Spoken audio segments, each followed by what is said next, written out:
Mexico has just given the United States a taste of its own medicine. Mexico has just made a move that would lead to drugs and narcotics overflowing the streets of the United States. Bad news, right? Well, blame Joe Biden for it. Hi and welcome to TFI Global, the foreign affairs and geopolitical analysis arm of TFI Media Group. I'm your host, Jaspreet Malhotra. Let's begin. Ties between the United States and Mexico are currently at their lowest. We all know who needs to be thanked for the same. It is Joe Biden and his administration alone. The Biden administration has a thing for colluding with anti-government forces in countries whose regimes it does not like. In Mexico, for example, the Biden administration seems to be colluding the opposition forces to ensure that President Andrés Manuel López Obrador's key legislation fails. It just so happens that President Obrador has refused to be a lackey of the White House and is taking decisions that will benefit his own country. This has not really fared well with Joe Biden and some powerful American companies. The Biden administration and countries in the Northern Hemisphere that toe the White House's Mexican President Obrador has brought in legislation that would give a majority stake in the power sector of the country's Federal Electricity Commission. The commission will be given 54% of the electricity power market if the proposed legislation successfully gets passed by Mexico's Congress. But here's why the United States is freaking out.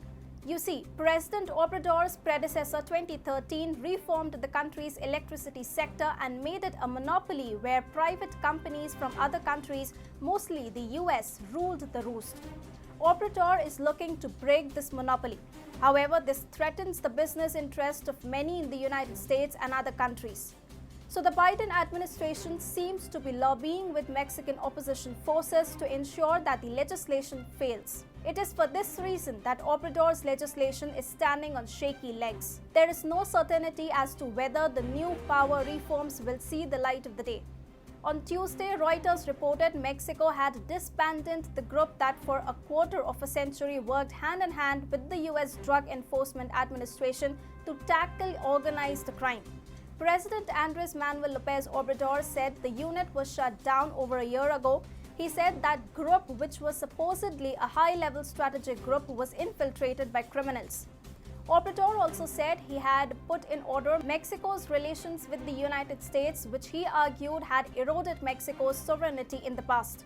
Called the Sensitive Investigative Units, the elite group that Mexico has disbanded consisted of about 50 officers who operated in about 15 Latin American countries to combat notorious drug lords and their smuggling rings.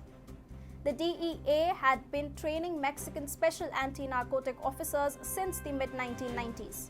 The closure of the elite unit that helped the United States keep drugs off its streets to a large extent has come as a huge blow to the interest of America. However, that is the price one must pay for the blunders of their government.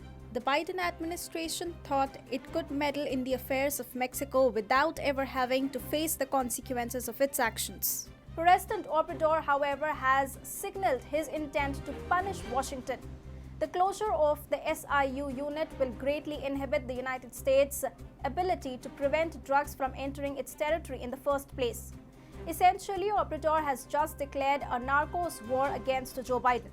Separately, Mexico also holds the trump card of immigrants. If Joe Biden gets on the nerves of Obrador more than he already has, Mexico will not hesitate in waging an immigrant-led war on America. Earlier, Mexico had officially nationalized its lithium industry, elevating lithium to the category of strategic mineral, declaring the exploration, exploitation, and use of lithium to be the exclusive right of the state. The United States and Canada had vociferously opposed the nationalization of lithium as well. When seen in retrospect, Joe Biden and his administration are responsible for taking ties with Mexico down a dark alley, from which they cannot be recovered in the foreseeable future at least.